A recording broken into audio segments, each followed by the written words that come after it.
Hi folks, this is Steve from the Pistol Place and welcome to this video review of the Cybergun Smith & Wesson M&P 9C. As you can see, it's a replica of the Smith & Wesson M&P compact version. It's sold by Cybergun, but it's made in Taiwan by Vega Force Company, VFC. If you've seen my review of the Walther PPQ by VFC, you'll know that I was very impressed with that, so I was really keen to try out this other VFC pistol. Let's take a look at the outside of it first. Markings are really very good indeed. The markings on the slide are exactly the same as the original. I'm not a big fan of white safety text on my pistols, but at least this is a copy of the text that appears on the original pistol. The slide serrations are really nicely done and exactly the same as the original. On the side, again, the slide markings are nicely done with M&P 9C, the stainless, and the Smith & Wesson logo towards the back there. One of the things I do notice is that there aren't the usual markings that you see on replicas, and there's no F for the German market here, no caliber 6mm. The markings on this pistol are exactly the same as the markings in the cartridge version. In fact, it is pretty much impossible to tell this apart from the cartridge version. It's a really excellent visual replica, which I like quite a lot.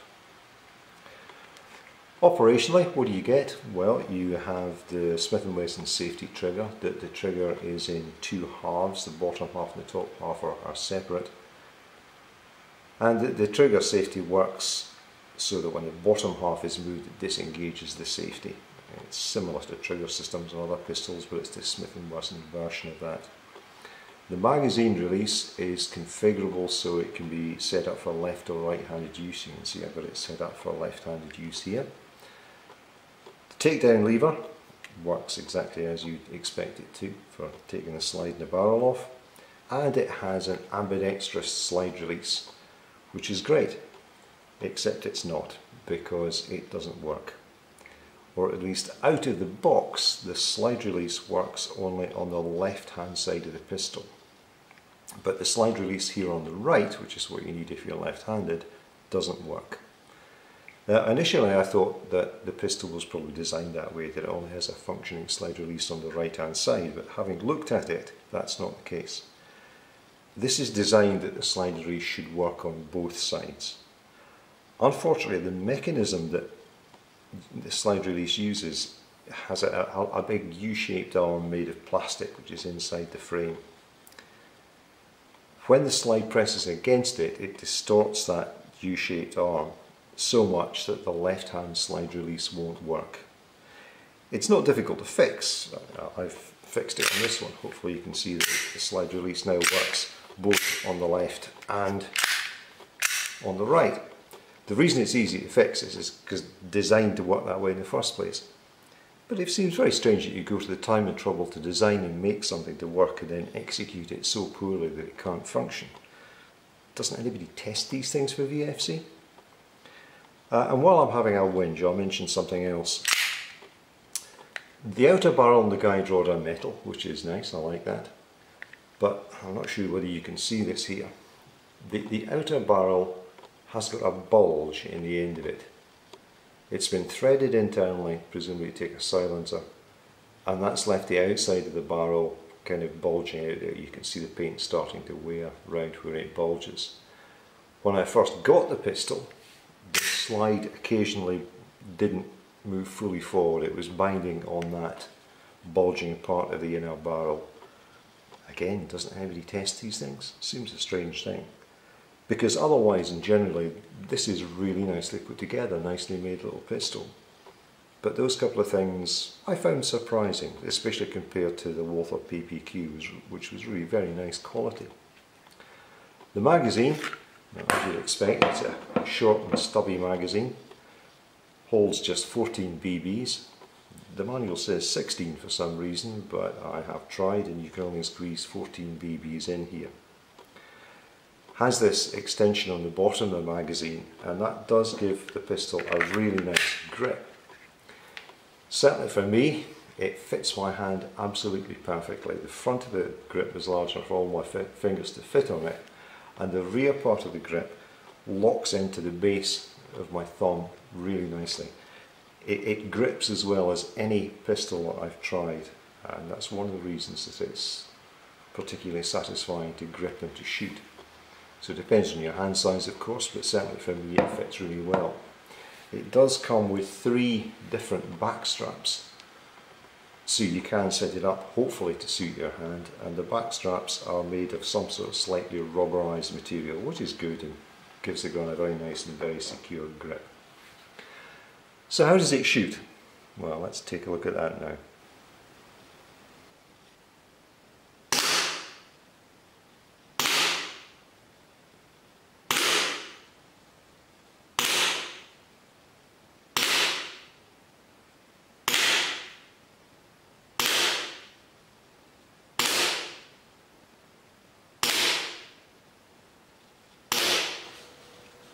Okay, so you can see that the Cybergun Smith & Wesson M&P 9C actually shoots fairly well. I mean, hey, it's a compact pistol with a very short sight radius and a 3-inch barrel. Considering that, I think that this sort of grouping is actually very good. It's a nice pistol to shoot, it has strong and snappy blowback. As I said before, it just grips very nicely. It certainly fits my hand extremely well, and it's a nice pistol to shoot. The sights are interesting. They are little circular inserts in both the rear and the front sights, and for some reason these come as separate parts when you get the pistol, so you have to install them yourself, which is not difficult, but it seems a strange thing to do. The same with this serial number plate here on the frame. For some reason that's supplied as a separate part, and you also have to install that yourself. The magazine follower doesn't lock down, same as many of these airsoft pistols, which is kind of irritating and means you scrape your nails every time you fill it up. It holds just 14 rounds. This pistol also has full auto function for some reason that I don't really understand. Inside the slide there is a small control in here, and you can switch between semi and full auto modes using that. But really, full auto with a pistol this small with a 14 round magazine, it hardly seems worth it. I haven't actually tried it at all. This one shoots slightly low with 0.2 gram BBs. I haven't tried it with lighter BBs, but I imagine they would probably fix that. So, good and bad points about this one. Couple of quality issues. I mean, the slide release not working on the right hand side is pretty poor and seems very strange. The way that the barrel is bulged where it's been threaded doesn't really affect the function of the thing, or it doesn't now. It did when I first got it. It just suggests poor quality control and a lack of testing from VFC, which is a little bit disappointing. Because other than that, this is actually a really nice quality replica. I do like replicas that look like cartridge versions, and it really is impossible to tell this from the 9mm version. It's absolutely spot on as a visual replica. It has good weight. It's only around 600 grams, but because it's so small that feels about right, and it has very good balance indeed, which is always kind of important in a replica or a cartridge firing pistol. It's fun to shoot. It's accurate enough to be good fun to shoot as a target pistol.